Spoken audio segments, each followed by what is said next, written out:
The 1981 New Zealand general election took place on November 28, 1981, to elect a total of 92 MPs to the 40th Parliament. Despite losing the popular vote at the previous election, Rob Muldoon and the National Party were back in office. The government would breathe a sigh of relief as the economic situation seemed to be on the mend. This would soon be unexpectedly shattered, however, as early in 1979 the world would be hit by the second Arab oil crisis. A drop in oil production in the wake of the Iranian Revolution led to an energy crisis in 1979. Although the global oil supply only decreased by approximately 4%, the oil market's reaction raised the price of crude oil drastically over the next 12 months. The sudden increase in price was connected with fuel shortages, similar to the 1973 oil crisis. The crisis hit the Muldoon government like an earthquake and destroyed any hope of economic recovery in the near future. This series of events would lead to the creation of Muldoon's signature policies: economic intervention, carless days, and Think Big. The Think Big scheme saw the government borrow heavily, running up a large external deficit, and using the funds for large-scale industrial projects designed to utilise New Zealand's abundant natural gas to produce ammonia, urea fertiliser, methanol, and petrol.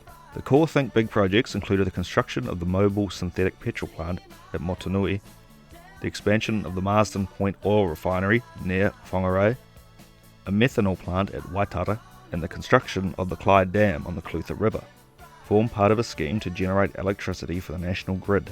Think Big would be overseen by the Prime Minister and the newly appointed Energy Minister Bill Birch, who was a rising star with the National after his response to the Mount Erebus disaster. Eroding public support for the government would begin to become more obvious, however, following the East Coast Bays fiasco.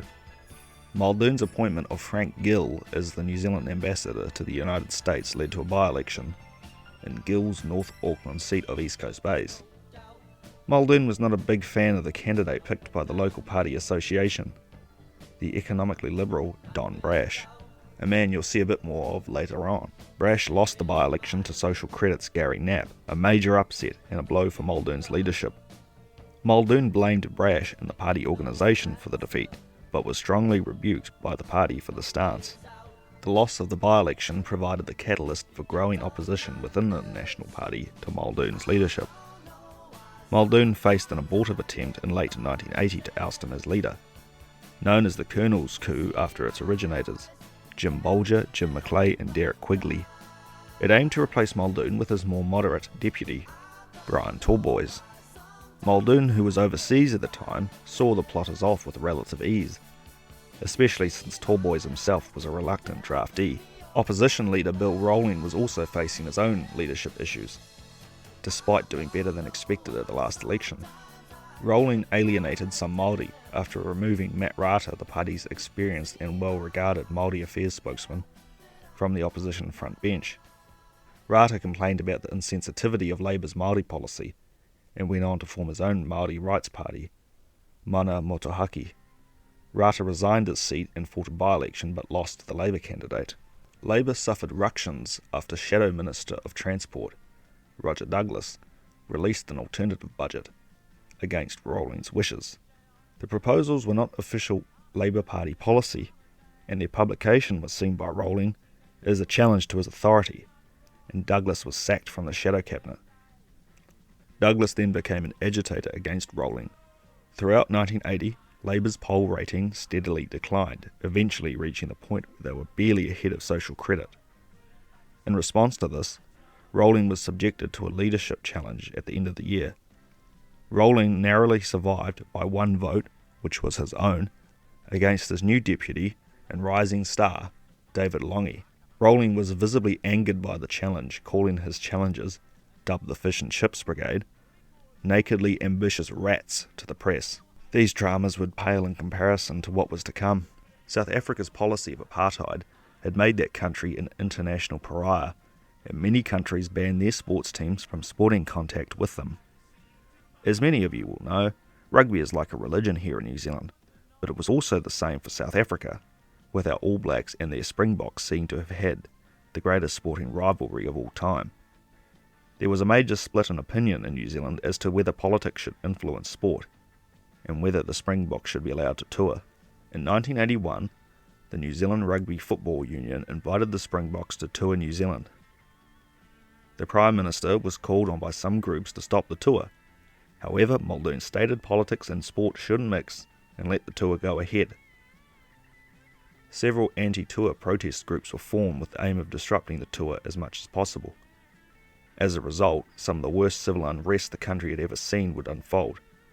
There were riots in the streets as New Zealanders turned on one another. Despite the streets of major cities looking like a war zone, miraculously no one was killed. Not long after the tour ended and tensions simmered down, Muldoon called the election. Much to everyone's surprise, the campaign lacked a lot of the vitriol as the last two had had. Muldoon spent the election campaigning on Think Big, while Rolling campaigned on getting rid of Muldoon. Bruce Beetham and Social Credit campaigned on getting rid of both Muldoon and Rolling. And the winner was. As the votes began trickling in, it was clear there was a massive swing to the left, as the urban centres went heavily for Labour and Social Credit. For most of the night, it looked as if Muldoon was out.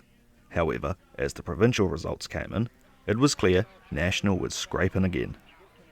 Muldoon and National won 47 seats, a loss of 3 and 38.8% of the vote.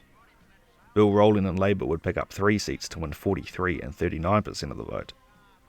Bruce Beetham and Social Credit would retain their 2 seats and win a resounding 20.7% of the vote. Muldoon would be returned to office, this time with only a majority of 1 seat.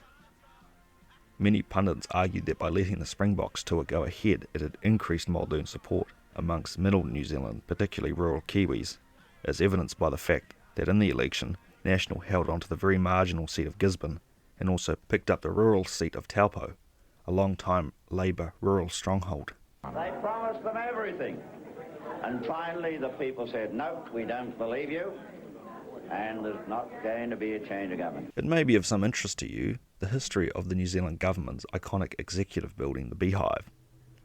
In the late 1960s, it became clear that both the Parliament building and government buildings in Wellington did not have adequate space to administer a rapidly growing modern country.